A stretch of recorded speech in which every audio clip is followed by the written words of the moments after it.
Today is Purim, so very, very, very happy Purim. It's a very special day of the year to celebrate some very important aspects that has to do with the Jewish people. We celebrate with enthusiasm.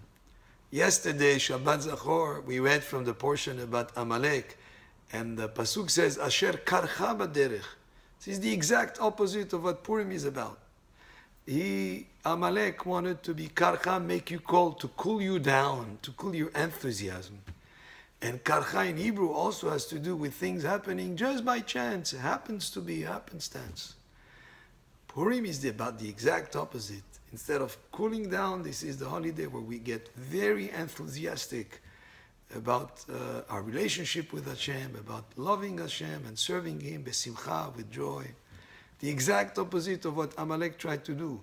And also, if Amalek had an approach to things happening just by chance, mikre, we believe the word mikre in Hebrew, which means just by chance. If you rearrange the letters, it stands for rak me'Hashem, only from Hashem. So the story of the Megillat Esther teaches us great lessons about everything that seems to happen just by coincidence. It's not just mere coincidence. It's all directed by Hashem. So this holiday of Purim, we get to reconnect with Hashem through simcha and through ahava. And also it's a holiday that has a lot to do about the achdut of Am Yisrael, the unity of Am Yisrael, as we send gifts to each other, as we care for the needy. This is one holiday where we have this big mitzvah of matanot la'evyonim, and that's one mitzvah that we should do generously to help those that are in need.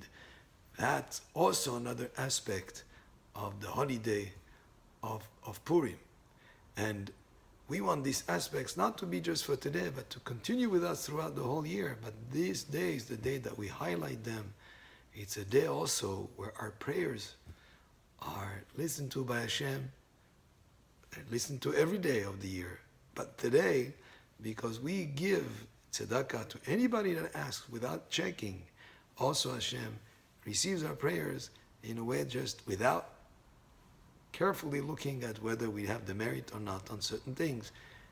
It's a very special day for prayer. So it's a day for happiness, for joy, for awakening within us the enthusiasm in serving Hashem, for having love and appreciation for each other, and also for rededicating ourselves to learning Torah, to Torah shebe'al peh, to be mekayem the Torah, like it says, kiyemu vekibelu in the Megillah, that they have fulfilled, but they were already had accepted earlier, which is the Torah accepted at Har Sinai on the holiday of Purim, and we find hints to it in the parasha that we read yesterday when we said, Moshe said, the parasha said, "Ve'ata tetzaveh et bnei Israel."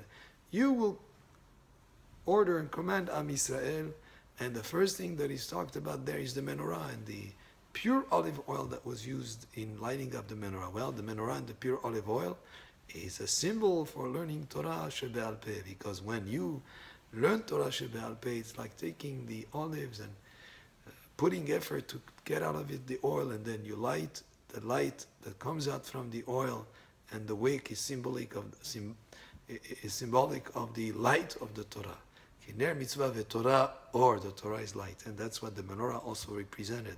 So this holiday of Purim, we also rededicate ourselves to the study of Torah, and specifically Torah shebe'al peh. Now there are interesting gematriayot. Ish Yehudi, which is how Mordechai is refers to, is exactly the same gematria as Moshe, plus the Kolel. Now, the other aspect also is if you take Shemen Zaid Zach, which is a pure olive oil, and you take the first letter of Shemen Shin, Zaid, Zayin, Zach, again Zayin, that's 314, and you count the numerical value of Mordechai HaYehudi, you find the same numerical value. And therefore, this is hinting to us that Mordechai, in his time, there was a rededication to that kind of aspect of Shemen Zaid Zach, or representing the study of Torah. These words actually are from the Shvile Pinchas by Rabbi Pinchas Friedman. So have a very, very happy Purim, and may we have the light of Purim and the enthusiasm of Purim and the simcha of Purim be with us, Bezat Hashem, for the whole year. Amen. Ken Yiratzon. Baruch Adonai le'olam. Amen ve'amen.